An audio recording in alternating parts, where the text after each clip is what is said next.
कुछ connection error हो गया। इसका कुछ ये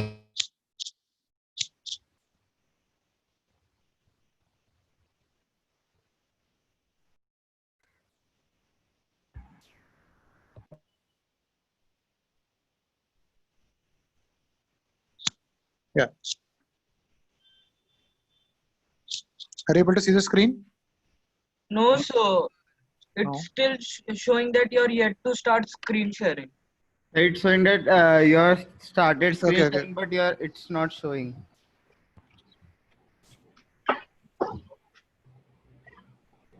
एक minute which connection?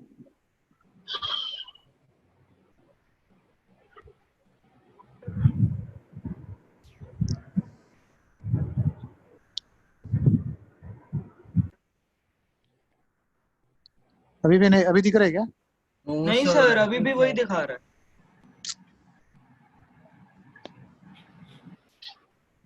One minute.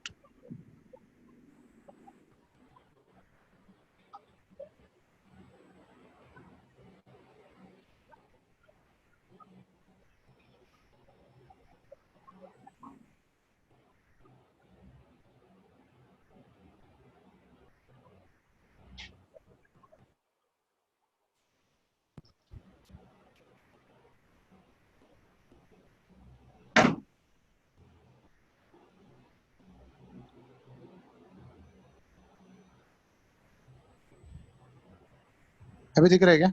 हाँ सर, अभी चालू। ठीक है। सो पहले क्या था, क्यू था, अभी हमने इसको 2q इंक्रीज किया है, तो मान लो now this one is our resultant vector. तो हमको फाइंड आउट करना है अभी का जो नया रिजल्टेंट वेक्टर है और p वेक्टर के बीच में एंगल क्या है, उसका वैल्यू फाइंड आउट करना। No disturbance for me. नहीं क्यों आ रहे हैं? ओके, सो तो हम लोग इसका जो ए एंगल है, ये एंगल का वैल्यू फाइंड आउट करना है। तो अभी उसके लिए हमने अगर फर्स्ट इक्वेशन से एक रिलेशन लिखा था, फर्स्ट जो मेथड दिया, मतलब इंफॉर्मेशन दिया, तो उसमें लिखा था 2q cos theta is equal to minus of p, और आप cos थीटा का वैल्यू लिख सकता है that is equal to minus of p divided by 2q। ठीक है, now our aim is to find out the angle between p vector and resultant vector. तो already हमने डिस्कस किया था, अगर दो वेक्टर के बीच में एंगल फाइंड आउट, मतलब रिजल्टेंट वेक्टर और कोई भी ए वेक्टर के बीच में एंगल फाइंड आउट करना है, तो उसके लिए इक्वेशन क्या था, रिजल्टेंट वेक्टर और ए वेक्टर के बीच में एंगल। लोग इक्वेशन क्या लिखता था, tan alpha is equal to कहते हैं b sin theta divided by a plus b cos theta, a plus b cos theta, है ना। तो लोग ये अल्फा ही फाइंड आउट करना, मतलब r वेक्टर और p वेक्टर के बीच में एंगल फाइंड आउट करना। तो वी कैन राइट b का जगह पे क्या लिखेगा, दूसरा हमने p वेक्टर और 2q वेक्टर को ऐड कर रहे हैं। ओके, वेक्टर क्या हो गया, 2q हो गया, and sin theta divided by a का जगह पे क्या लिखेगा, हमारा p वेक्टर लिखेगा p प्लस b का वैल्यू क्या हो गया, 2q हो गया, 2q cos theta into cos theta. अभी ये cos थीटा का वैल्यू है, आप इधर से सब्स्टिट्यूट कर दो। ओके, तो cos थीटा का वैल्यू क्या है, माइनस p अपॉन 2q। तो ये 2q और ये 2q कैंसिल हो जाएगा, करेक्ट। तो ये क्या होगा, p माइनस p, वो क्या हो जाएगा, 0 हो जाएगा, 0। तो this is something divided by 0, मतलब 2q sin थीटा बाय 0, तो क्या रहेगा, इन्फिनिटी रहेगा, अनडिफाइंड। हाँ, तो एक्चुअली वो इन्फिनिटी होता है, मतलब so tan alpha is equal to infinity. तो अल्फा का वैल्यू क्या रहेगा, tan alpha is infinity, that means alpha will be equal to 90 degree. 90। So you can write, उसके बीच में जो एंगल रहेगा वो 90 डिग्री रहेगा। So how you got 90 degree? tan 90 is infinity. Okay, yes. So undefined and infinite, ना undefined infinity same नहीं है, मतलब अगर आप एग्जैक्ट वैल्यू नहीं मिल रहा है वो, ओके, फिर हम 90 डिग्री डाल सकते हैं tan का। हाँ, yes yes.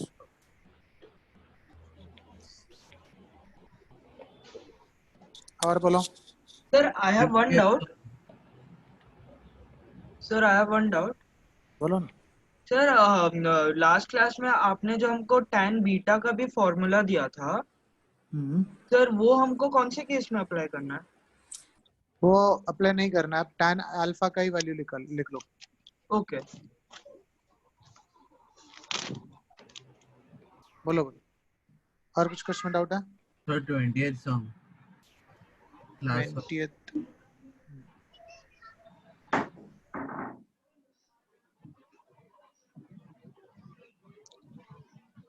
So the two forces, 2 root 2 Newton and x Newton are acting at a point. Their resultant is perpendicular to x vector and having a magnitude of root 6. The angle between two forces and magnitudes are.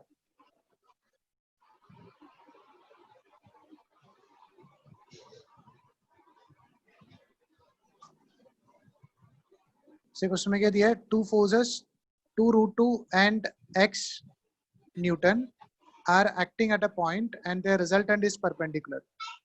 तो resultant perpendicular करके दिया है, तो we can just go for a right angle triangle. ठीक है? Yes, sir. तो ये हो गया हमारे right angle triangle ड्रॉ कर रहा है.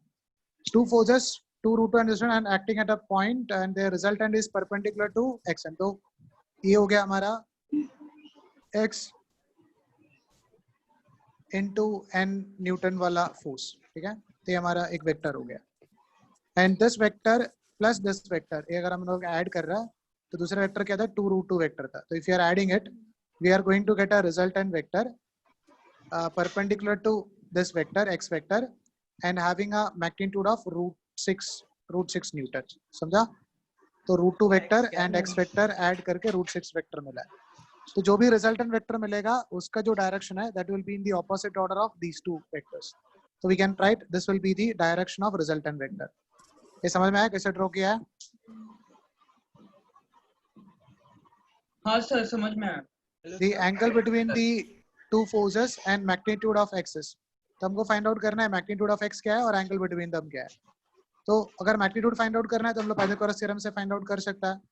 According to Pythagoras theorem, we can write 2 root 2 का square minus root 6 का square will be equal to x square. So we'll get the value of x.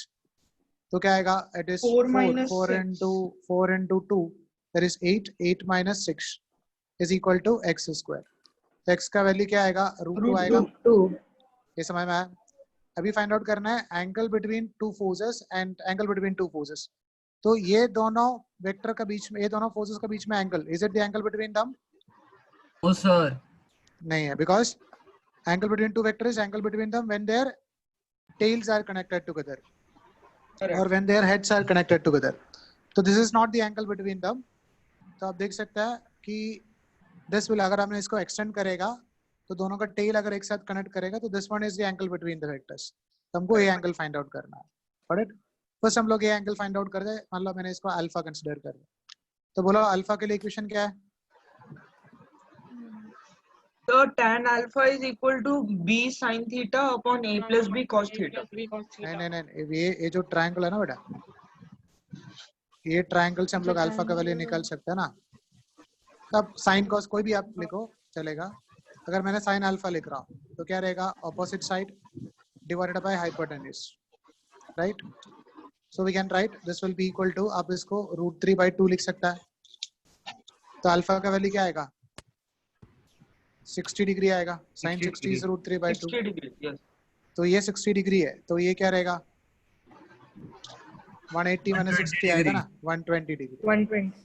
Yes. तो एंगल हो गया 120 degree and magnitude हो गया सर cos अल्फा लेंगे तो भी 60 डिग्री आ रहा है ना? हाँ चलेगा कोई भी tan भी ले सकता है, cos भी ले सकता है, कोई भी sin भी ले सकता है. हाँ तुमने बोला है तुम तो 24.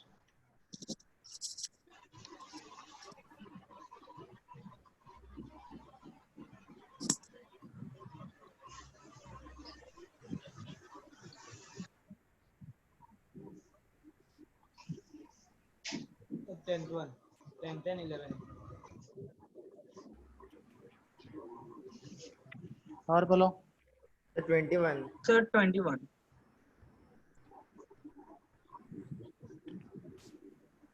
21 में क्या दे? Square of resultant of two forces 4 Newton and 3 Newton exceeds the square of resultant of two forces by 12 when they are multiply perpendicular the angle between the vector s. Sir, what is mutually perpendicular? Means making an angle 90 degree. Okay.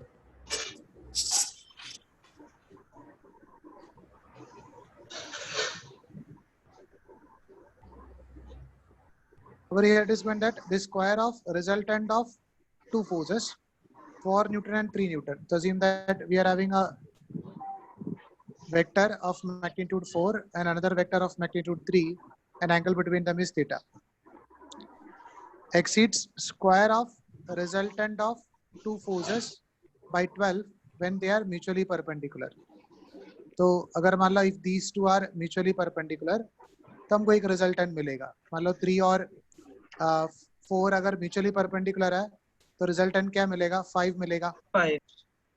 So the square of resultant of two forces 4 and Newton exceeds the square of resultant of two forces by a value 12 when they are mutually perpendicular. तो mutually perpendicular है तो इसका जो square है तो we can take it as क्या 25 है. That will be equal to nothing but ये दोनों वैल्यू अगर हमने ऐड करेगा मतलब इसका रिजल्टेंट अगर हमने फाइंड आउट करें तो क्या मिलेगा? Under root of 3 square plus 4 square plus 2 into A into B cos theta मिलेगा. Yes sir. ठीक है, इसका स्क्वायर प्लस 12 करें तो हमको ये आंसर मिलेगा, ऐसा लिखा है. So we can find out what about the value of that theta over here. समय बाद तो सर वो जो द होल स्क्वायर है फिर तो रूट साइड निकल जाएगा ना? या निकल जाएगा. तो we can write 25 is equal to ये क्या मिलेगा 9 plus 16 plus 24 cos theta plus 12. तो ये 6 ये दोनों कैंसिल हो जाएगा. Correct. So we can write 24 cos theta is going to be minus 12. So we can write cos theta is equal to minus 12 divided by 24. हाँ. तो cos theta का value 2. क्या आएगा? minus 1/2 आएगा. 1/2. तो minus 1/2 कब होता है? When this theta is equal to 120 degree. Yes sir. तो cos 120 सेकंड क्वाड्रेंट में होता है वो नेगेटिव आएगा. एंड आपको डाउट है तो cos 120 को cos 90 प्लस 30 लिखो. cos 90 प्लस 30 क्या हो जाएगा? माइनस sin 30 हो जाएगा. sin 30 कितना है? 1/2. तो माइनस 1/2. बोल वाले मम्मी जे वाले. और कुछ क्वेश्चन में डाउट है? Sir, classwork 15 sum.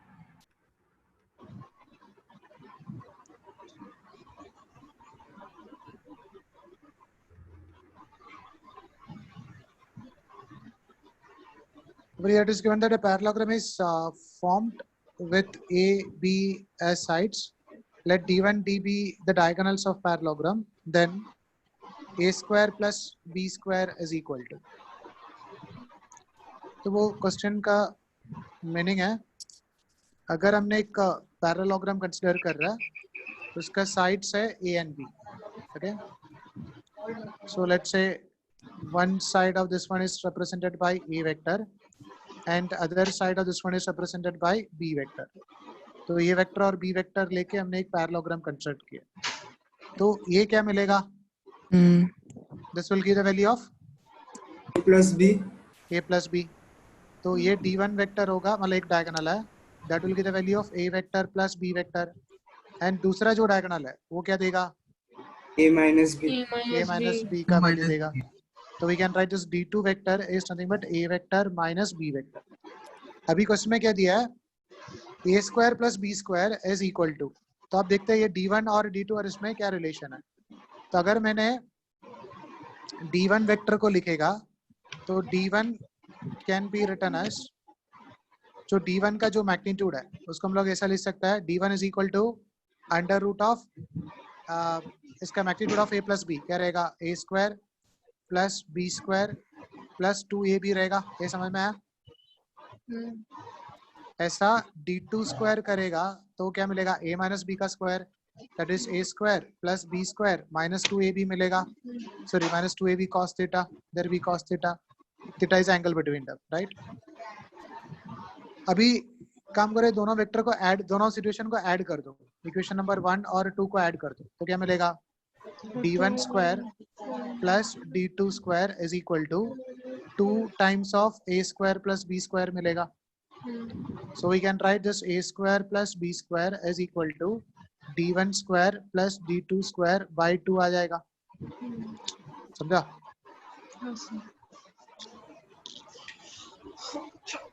मतलब one diagonal will give the value of a plus b and other diagonal will give the value of a minus b.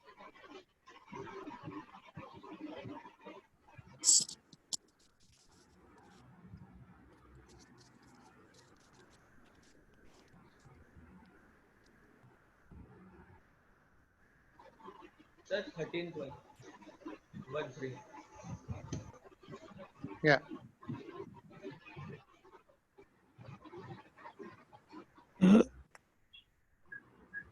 Sir, you did not give 13-1.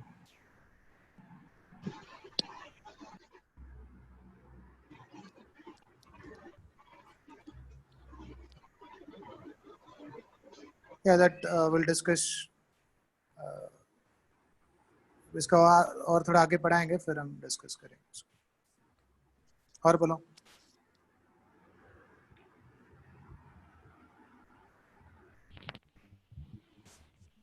अब normal triangle draw करके इसको कर सकता है, कुछ मतलब बड़ा बात नहीं है।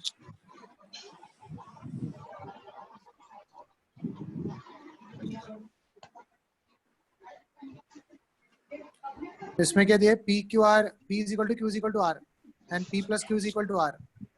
तो हमारे पास 3 वेक्टर है, ऐड करके तो आपको रिजल्टेंट आर मिल रहा है। उसका एंड आर और पी और क्यू का मैग्नीट्यूड सेम है। उसका मतलब क्या है, we can go for an equilateral triangle. So we can just draw an equilateral triangle over here. तो अब इक्विलैटरल ट्रायंगल ड्रॉ कर दो। तो बिकॉज क्वेश्चन में क्या दिया है, पी क्यू और आर सबका साइड सेम है करके दिया है। अभी रिलेशन देखो, P plus Q is equal to R, तो आर रिजल्टेंट जैसा आना चाहिए। तो ये हो गया P vector plus Q vector, because tail to head add करना चाहिए। तो P vector plus Q vector is equal to R vector. Resultant vector का डायरेक्शन कैसे होना चाहिए, ऑलवेज ऑपोजिट सेंस में आना चाहिए। तो ये हो गया आर वेक्टर। समझ में आया। The angle between P and Q is θ1। तो P और Q का बीच में एंगल, तो is it the angle between P and Q? No, sir. No. तो ये एंगल कितना होता है, 60 होता है। तो this will be the value of angle between P and Q। ये क्या आएगा, 120 आएगा, समझा।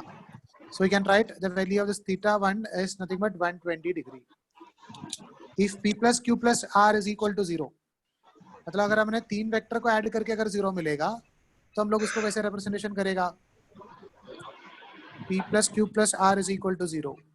मतलब अगर हमने तीनों वेक्टर को ऐड कर रहा है, मतलब ये मान लो ये P वेक्टर है, ये Q वेक्टर है और R वेक्टर है, तो ऐड करके हमको क्या मिलेगा, 0 मिलेगा। तो ये हो जाएगा P Q R।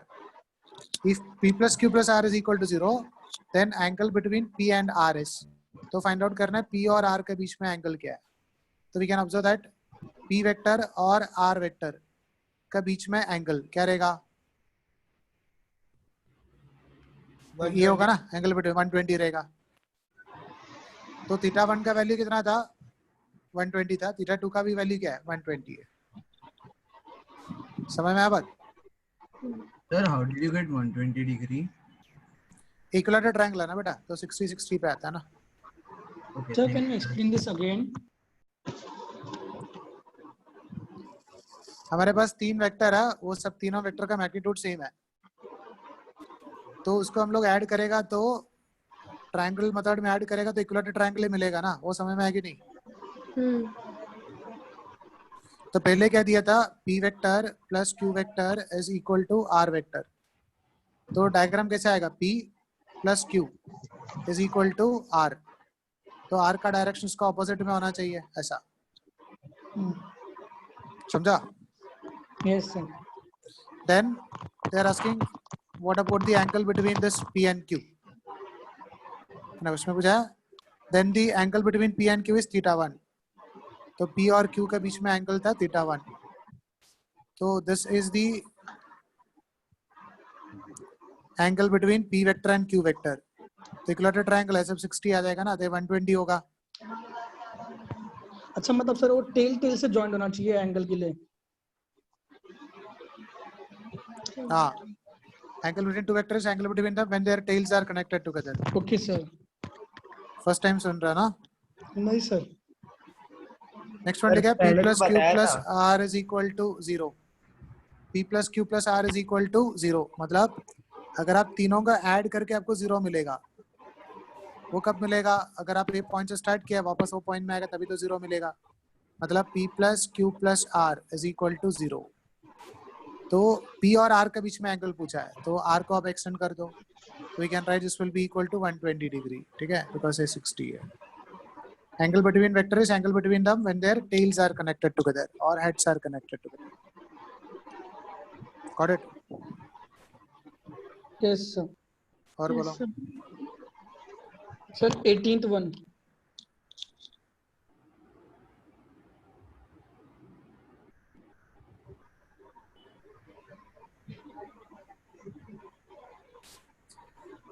It is noticed that two vectors of equal magnitude P are Sir, not inclined this to. one.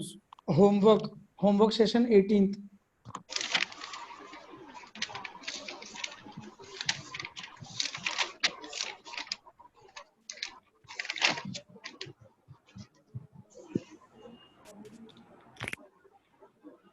Yeah. The resultant of three vectors OB, OP, and OC shown in figure S.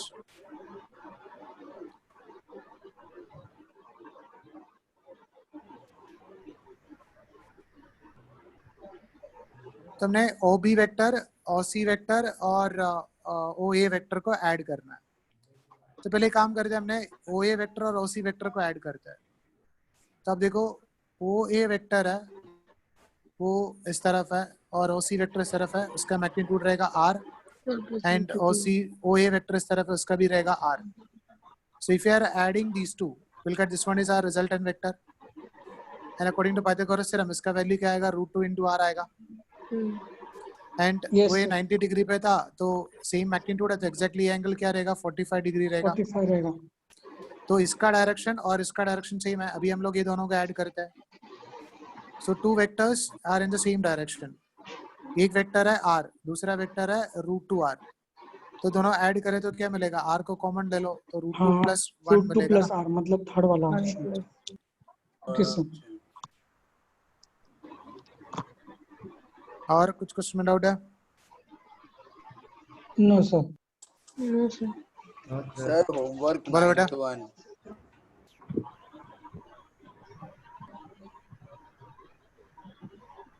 और sir वो इक्विब्रिलियम मतलब क्या होगा? Net force is 0.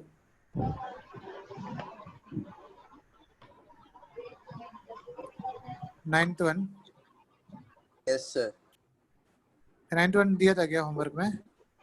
Sir हाँ वो पढ़ाया नहीं है, पढ़ा मैं जस्ट आईजे के तक ही है ना. और बोलो. Sir 11 and 13.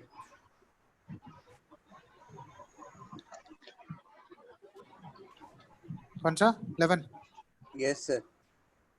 The unit, the vector sum of two vectors of magnitude 10 and 15 units can never be. But हमने 10 और 15 ऐड कर रहा है, तो मतलब 10 वेक्टर और 15 वेक्टर ऐड कर रहा है, तो रिजल्टेंट वेक्टर का सबसे मैक्सिमम मैग्नीट्यूड क्या हो सकता है? 25. सबसे मिनिमम कितना आ सकता है? 5. तो 5 और 25 का बीच, 5 और 25 का बीच में वैल्यू आएगा ना. Yes sir. तो 5 से कम नहीं हो सकता है. This is not possible.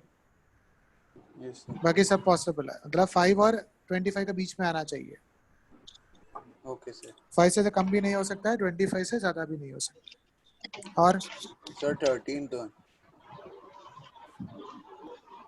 13th one, at an angle of at what angle between two vectors the magnitude of a plus b and a minus b, a plus b and a minus b must act, so the resultant is under root of a square plus b square. Under root of A square plus B square. Sir ये question इस तो- week के साथ test में भी आया था. ए square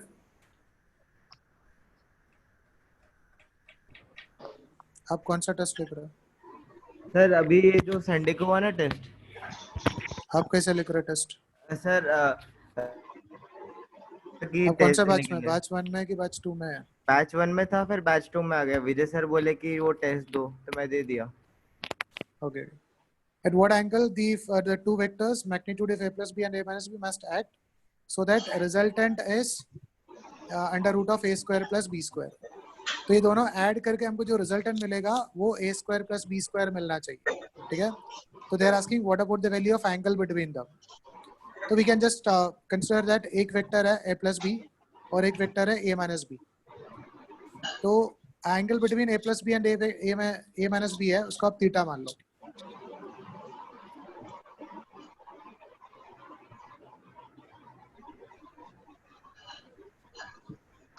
Two vectors of magnitude a plus b and a minus b must act. तो एक वेक्टर है उसका मैग्नीट्यूड है a plus b और दूसरा एक वेक्टर है उसका मैग्नीट्यूड है a minus b. ठीक है. मतलब आप ऐसे सोच सकते हैं, आप a plus b और a minus b को दो वेक्टर को ऐड कर रहा है, आंसर क्या मिलना चाहिए? a square plus b square मिलना चाहिए. तो let's say angle between them is equal to nothing but theta. तो आपको जो रिजल्टेंट है वो क्या आएगा? Normal equation a square plus b square plus 2ab cos theta is equal to r. तो we can write a plus b हो गया एक वेक्टर, a प्लस b का square plus a minus b का square, a square plus b square plus 2a plus b into a minus b into cos theta is equal to r square. r का value क्या दिया है? Root of a square plus b square दिया है, is equal to a square plus b square. समझ में आया क्या लिखा है? Yes sir. अभी क्या है? cos थीटा का वैल्यू निकालना है इसके अंदर से, जस्ट कैलकुलेशन करना है. तो क्या आएगा? ये आएगा a square plus b square plus 2ab, ये आएगा a square plus b square minus 2ab. तो प्लस 2ab और माइनस 2ab कैंसिल हो जाएगा, तो बाकी क्या रहेगा? एक a स्क्वायर रहेगा, 2a स्क्वायर रहेगा और एक 2b स्क्वायर रहेगा. ठीक है. Plus a plus b into a minus b करे तो a square minus b square आएगा. तो this will be equal to 2 times of a square minus b square into cos theta आएगा. That is equal to a square plus b square आएगा. Got it? तो we can write the value of 2a square minus b square into cos theta is equal to a square minus 2a square minus a square आएगा, फिर is minus a square minus b square. तो cos theta का value आप लिख सकता है, cos theta is equal to minus of a square minus b square divided by 2 times of a square minus b square. समझा?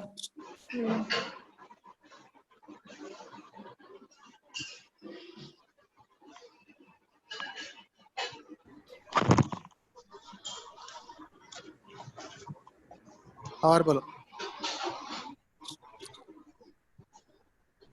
Sir cos inverse मतलब? cos inverse मतलब कुछ नहीं है. Like suppose if you are writing cos theta is equal to, मतलब cos theta is equal to let's say x. Yes sir. So theta को ऐसा representation करता है cos inverse of x. Okay sir. Okay sir. मतलब if cos 60 degree is equal to let's say 1/2, so we'll write 60 degree is equal to cos inverse of 1/2. So that is just the way we are representing it. Okay, thank you sir. और कुछ question में doubt है? The 19th one.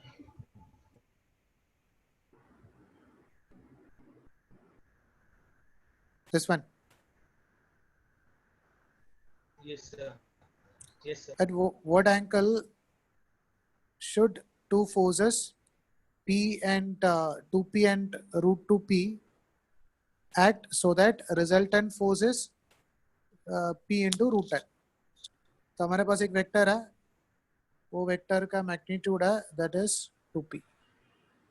दूसरा एक vector है उसका magnitude है root 2P and उसका जो एंगल बिटवीन देम है थीटा, एंड जो रिजल्टेंट है वो आपको मिल रहा है P इंटू रूट 10. तो फाइंड आउट करना है ये थीटा का वैल्यू क्या है, तो we can go for normal equation, that is under root of a square that is 4p square plus b square that is 2p square plus 2ab, 2 into a is 2p into b is root 2p cos theta is equal to r का square, that is 10p square. So we can write this is a हो गया 4 root 2 p square cos theta is equal to 10p square minus 6p square, that will be equal to 4p square. ये 4p square और ये 4p square cancel हो गया, तो cos theta का value क्या आएगा 1/√2 आएगा, तो थीटा का वैल्यू क्या आएगा 45 डिग्री आएगा. समझा?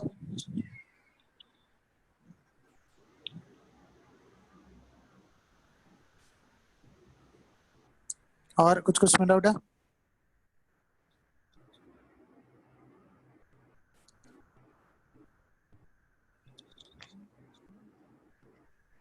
No, sir. Any other questions? Okay. No, sir. Yeah. So in the last part, हमने discuss किया था about that unit vectors, right? So about I cap, J cap, K cap, etc., and how to represent it. Yeah, position standard unit vectors. Okay. So over here, we'll continue with that part. So in the last part, हमने ऐसा discuss किया था. Suppose if you are having a vector that is taken as x and y, it is represented in xy coordinate system. And if you are having a point over here, and its coordinates are represented by x and y, so we can write this position vector r vector can be represented as, this can be written as nothing but x I cap vector, and this can be written as nothing but y j cap vector. तो हमने r vector को ऐसा लिख सकते हैं x I cap plus y j cap. Got it? So now we are going to discuss how to find out the magnitude of this r from this x and y component. So according to Pythagoras theorem, आप देख सकते हैं ये जो r का value है, that will be equal to x square plus y square. Sorry, under root of x square plus y square. Got it? So we can find out its magnitude by using this method, that is under root of x component का square plus y component का square will get the magnitude of resultant vector. ये समझ में आया? Now, अगर आपको x, y, z coordinate दिया है, then how will represent it? So assume that we are considering a point, उसका x, y, z coordinate with respect to origin are given. So how will represent this vector? अगर x, y, z coordinate दिया है, तो vector को कैसे representation करेगा? We can write r vector is equal to, how will represent it? X I cap, Y J cap, Z K cap. K cap. Yeah. So we'll write x I cap plus y j cap plus z k cap. Got it? Now, if you like to find out the magnitude of this vector, अभी ये vector का magnitude चाहिए. तो पहले से हम लोग क्या करेगा? Magnitude of this vector will be equal to under root of x component का square plus y component का square plus Z plus z component component का square. So this will give the value of only magnitude, and this will give the entire vector. Okay? So just write down this pen. और unit vector के अंदर ही है, इधर लिख दो. Can you show the upper one? x और y पे लिखा है और x y z पे है, तो कैसे लिखेगा सर? सर तो मैग्नीट्यूड का यूनिट क्या है? वो डिपेंड करता है कि वो अब इंडिविजुअल वेक्टर्स का यूनिट क्या है. अगर आप डिस्टेंस को ऐड करेगा तो मीटर में आएगा ऐसा. अब डिस्टेंस मेजरमेंट कर रहा है या फोर्स मेजर करते हैं, न्यूटन में आएगा. वो क्वांटिटी का मतलब जो वेक्टर ऐड करे उसका क्वांटिटी के ऊपर डिपेंड करेगा.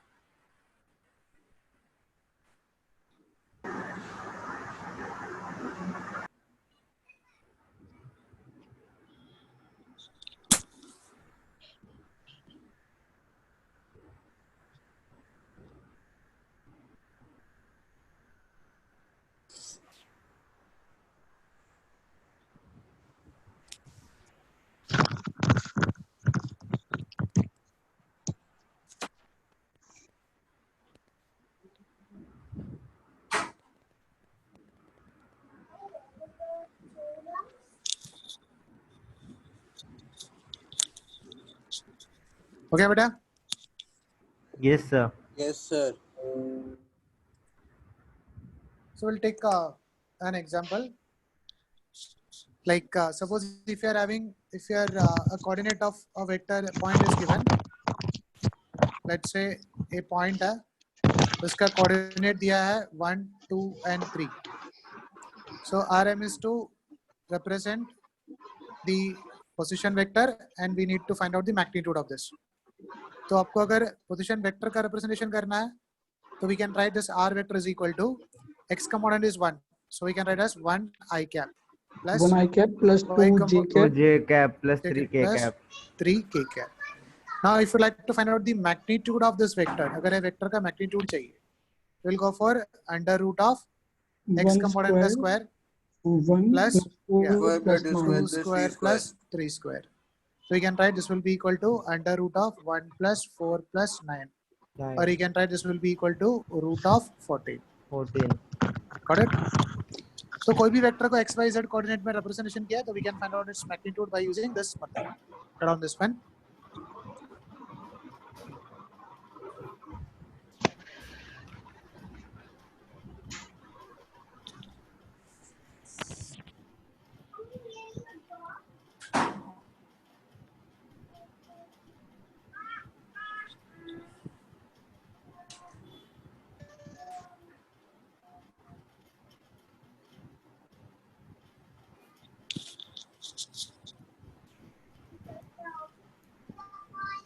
Okay, yeah?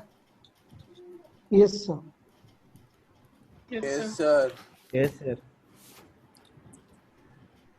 Now we'll discuss how to represent displacement vector by using this method. Okay. So we're writing displacement vector.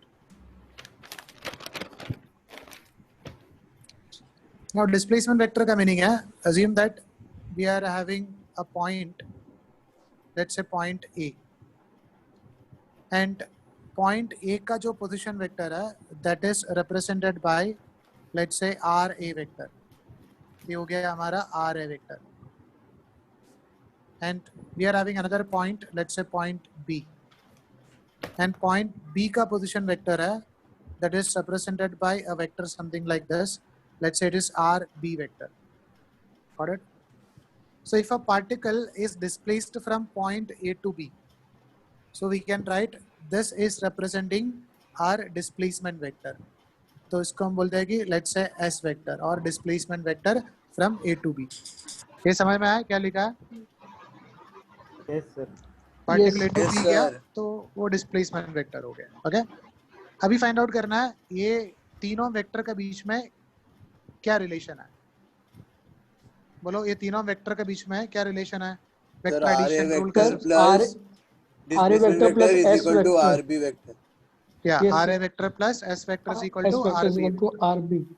Because हमेशा जो resultant vector है उसका direction बाकी जो vector का opposite order पे होना चाहिए. तो देखो ये ऐसा जा रहा है प्लस ऐसा जा रहा है, तो हमने ये दोनों वेक्टर को ऐड करे तो आपको ये रिजल्टेंट मिलना चाहिए. Got it? So we can write it like this. This RA vector plus S vector is equal to RB vector. ये समझ में आया? किसी को डाउट है इसमें? No, sir. Yeah. समझा. बेटा अगर हम लोग दो वेक्टर को ऐसा रिप्रेजेंटेशन किया, लेट्स से हमने कोई भी कुछ भी ऐसे ट्रायंगल ड्रॉ कर दिया, ठीक है, एंड टेक इट एज एक वेक्टर है लेट्स से ए वेक्टर और एक वेक्टर है बी वेक्टर और एक वेक्टर है सी वेक्टर. अब ऐसा एरो दिया है इसमें, तो बोलो ए बी और सी में मतलब कौन सा ऐड करे तो आपको दूसरा वेक्टर A मिलेगा. vector बताओ. plus B vector is equal to C vector. No, No, sir. Yeah, B plus C vector is equal to A vector. A vector. समझ में आया बात?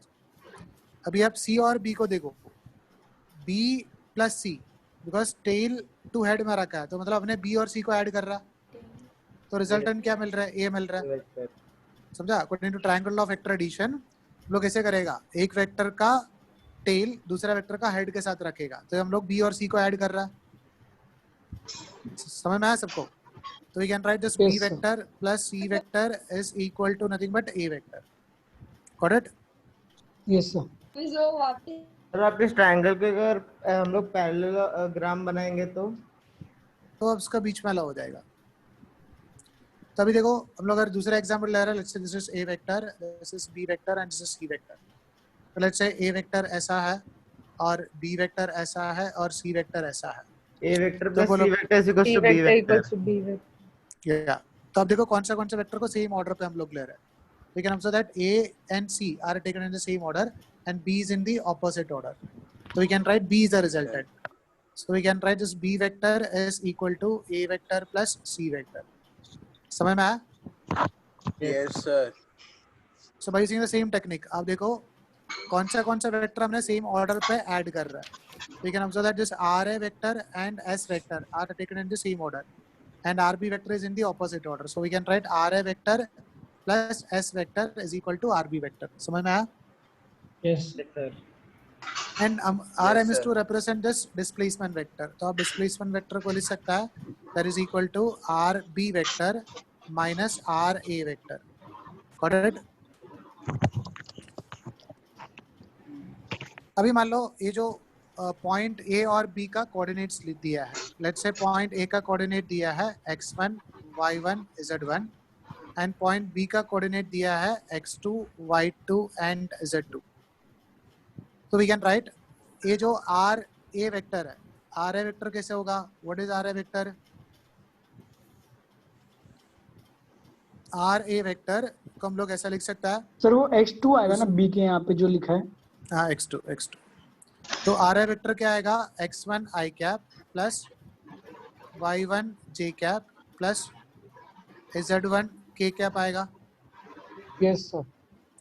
Like that R B vector है तो उसको हम लोग लिख सकता है this is x2 I cap plus y2 J cap plus z2 K cap. Yes sir. Now we can write what about this displacement vector, which is RB vector minus RA vector. तो RB vector क्या था? x2 i cap minus RA vector is x1 i cap. तो क्या आएगा? x2 minus x1 into i cap. समझ में आया? Plus y2 minus y1 into j cap plus z2 minus z1 k cap. समझ में आया क्या लिखा है?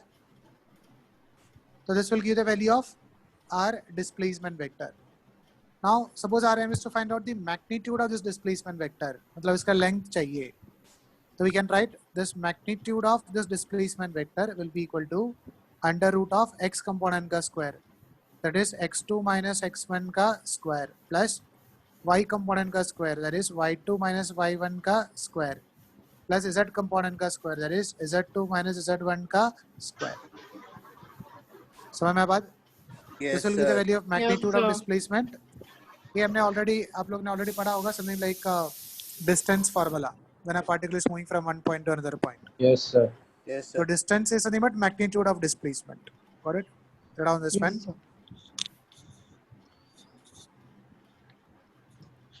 पहले आप ये डायग्राम ड्रॉ करना है डिस्प्लेसमेंट का, फिर R A vector, R B vector और एस वेक्टर का बीच में रिलेशन लिखना है।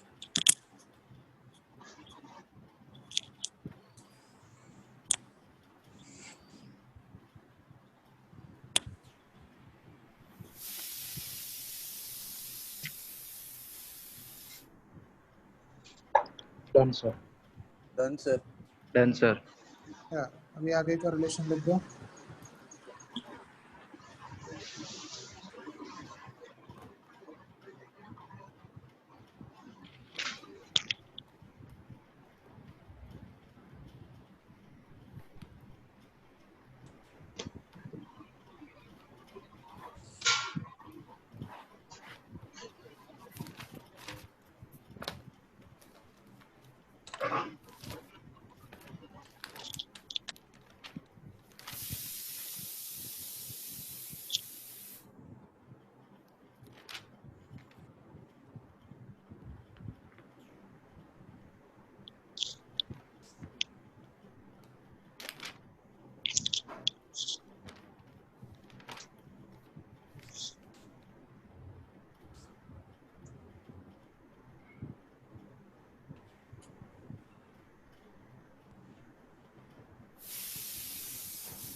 Done, sir. Okay. Done, sir. ठीक. So we'll continue next class. Thank you, sir. Thank you, sir.